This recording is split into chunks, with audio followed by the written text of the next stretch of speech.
امروز قرار داستان ماورایی که یکی از مخاطبان برام فرستاده رو برای شما عزیزانم روایت کنم. اسم من الهه است. متأهلم و ساکن یکی از شهرستان‌های اطراف کرمانشاه در غرب کشور عزیزمون. از صمیم قلب آرزو میکنم از شنیدن این داستان لذت ببرید و در آخر نظراتتون رو هم بهم بگید. داستان من از دوران نوجوانی یا بهتره بگم اوایل جوونیم شروع میشه. 17 سالم بود و سال آخر دبیرستان بودم.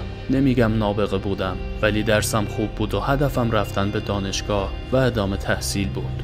دوست داشتم روانشناس بشم. عاشق این رشته بودم و حسابی هم درس میخوندم. اما دست تقدیر سرنوشت دیگه‌ای رو برام رقم زد و من به این نقطه از زندگی رسیدم که دارم راجبش با شما صحبت میکنم. فصل امتحانات بود. اون شب تا صبح بیدار بودم و درس میخوندم. صبح سراسیمه پا شدم و لباس پوشیدم که برم سر جلسه امتحان.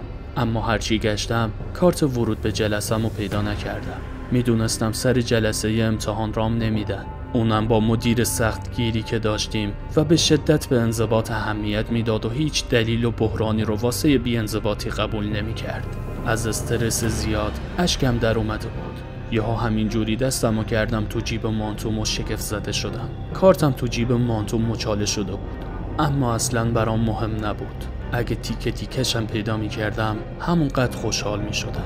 با عجله از خونه زدم بیرون و رفتم سر خیابون تا سوار تاکسی بشم. چند دقیقه وایسادم، اما انگاری تخمشو ملخ خورده بود. همه جور ماشینی تو خیابون بود الا تاکسی. منم از بابام اجازه نداشتم به جز تاکسی و اتوبوس سوار ماشین دیگه‌ای بشم. ولی اون روز فرق میکرد. واقعا داشت دیرم میشد. امتحان نهایی بود و شوخی بردار نبود. ناچار شدم سوار اولین ماشین شخصی بشم که جلوی پام ترمز کرد. راننده یه مرد جوان بود که تو همون بدو ورود من به ماشین متوجه دلهره و اضطرابم شد و دلیلشو پرسید. براش گفتم.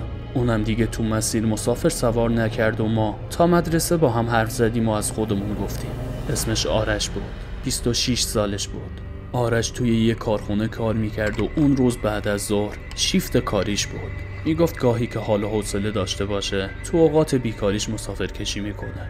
دوستی من و آرش از همونجا شکل گرفت و روز به روز بیشتر شد. ارتباطمون گرمتر شد تا اینکه به خودم اومدم و دیدم به شدت به آرش وابسته شدم و دیگه بدون اون نمیتونم زندگی کنم. دلم میخواست تمام لحظاتم و کنارش باشم. از ساعتها پیشش بودن سیر نمیشدم و به بهونه رفتن به کتابخونه از خونه میزدم بیرون. اما در واقع با آرش وقت میگذروندم. دیگه هیچی برام مهم نبود. نه کنکور نه دانشگاه. همین که آرش رو داشتم برام کافی بود. این شد که اون سال با نمرات لب مرزی دیپلممو گرفتم و کنکورم قبول نشدم. بماند که تو فامیل انگشت نما شدم و پیش پدر و مادرم سکه یه پول. آرش تو همه دیدارامون بهم میگفت دوست دارم، اما هیچ وقت حرفی از ازدواج که حالا دیگه شده بود بزرگترین آرزوی من نمیزد. این هم برام عجیب بود، هم زجرآور. عاقبت طاقت نیاوردم.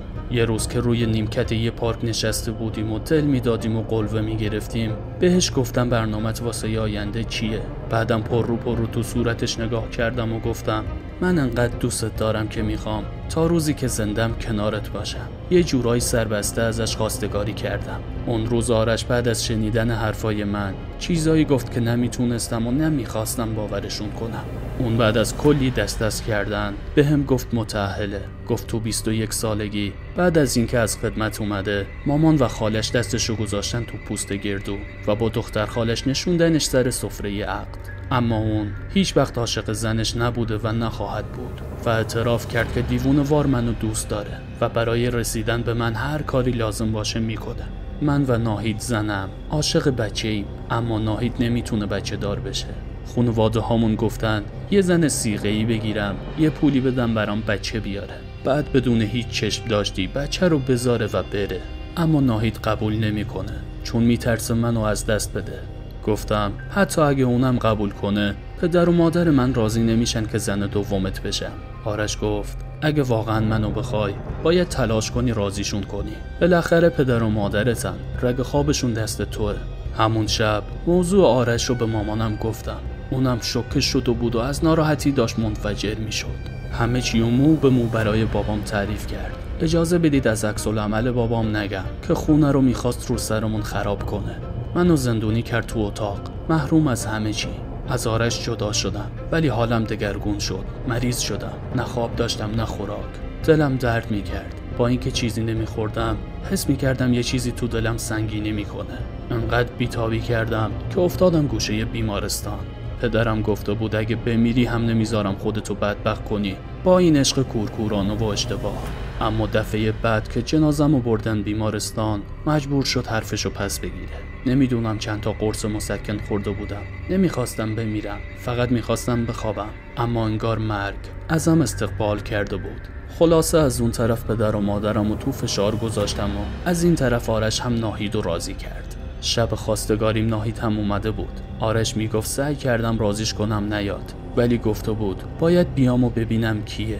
نگاه پر از تردید ناهید هنوز جلوی چشمامه. میشد از تو چشماش خوند که چرا یه دختر خانواده دار و زیبا باید زن دوم بشه، اونم برای مردی که فقط واسه بچه دار شدن میخوادش. ولی اون نمیدونست که قرار من بمونم. بالاخره ما عقد کردیم، رسمی و محضری، با 114 تا سکه بهار آزادی که بابام پیشنهاد داد و آرش هم بدون چون و چرا قبول کرد. ولی من جشن عروسی نخواستم. خانواده‌م هم با این قضیه کنار اومدن. آرش برام یه خونه نزدیک مامانم گرفت تا اگه تنها شدم پیش اونا باشم. 3 ماه از ازدواجمون گذشت. با خانواده آرش ارتباطی نداشتم. خونه پدر و مادرش هم نمیرفتم تا اینکه یه روز ساعت 11 صبح زنگ درو زدن. فکر نمی کردم ناهید باشه، ولی بود. با لحن مهربونی گفت الهه جون منم ناهید، لطف میکنی درو باز کنی؟ دست پر اومده بود. یه قابلمه دلمه برگ مو، کیک هویج و یه پاکت گوجه سبز. انقدر صمیمی بود که درو باز کردم. 2 ساعتی نشستیم. کلی از گذشتهش گفت، اما تو تمام حرفاش فقط یه چیز مشخص بود. اون آرش رو هنوزم خیلی دوست داشت. تنها چیزی که منو ترسوند همین بود. آرش که برگشت همه چی رو براش گفتم. اونم فقط چند دقیقه رفت تو فکر. نهار دلمه ای بود که ناهید درست کرده بود. عصر چای دم کردم و کیک هویج آوردم، ولی آرش لب نزد. گفت از هویج بدش میاد، حتی از آب هویج هم خوشش نمیاد. تا اینجا مشکلی نبود. اما صبح روز سوم از خواب بیدار شدم. صدای آب می اومد. آرش شب قبلش خونه نبود، پیش ناهید بود. رفتم آشپزخونه. شیر بسته بود ولی سینک خیس بود. چند لحظه بعد حس کردم یه نفر با سرعت از جلوم دوید، طوری که بادش موهامو تکون داد. رفتم لباس عوض کنم تا برم محل کار آرش، اما به محض ورود به اتاق در پشت سرم محکم بسته شد. در کمدو باز کردم. دیدم 2 تا چشم قرمز مستطیلی از تاریکی نگام میکنن. جیغ کشیدم و فرار کردم تو کوچه. رفتم در خونه همسایمون فرشته خانم که خدا رو شکر درو باز کرد و کمکم کرد. همه چیز رو براش تعریف کردم، ولی اون اصلا تعجب نکرد. گفت خودش تجربه مشابهی داشته.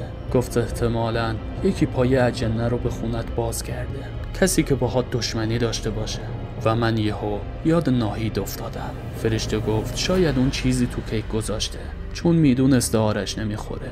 من به محل کار آرش زنگ زدم. اونم سریع خودش رو رسوند. وقتی ماجرا رو گفتم، آرش با عصبانیت از خونه رفت بیرون. فهمیدم میره سراغ ناهید. من موندم. رفتم استراحت کنم، ولی یهو حس کردم یه نفر پاشو گذاشت روی بدنم. جای قدمهاش روی تشک فرو میرفت. نمیتونستم تکون بخورم. یه دست سنگین روی قفسه سینم فشار می آورد. فکم قفل شده بود و اشکام بیوقفه میریخت. بعد از چند دقیقه گریه یه نور سبز دیدم. شروع کردم اسامی اهل بیت رو صدا زدن. یا حسین، یا علی اکبر، یا زینب.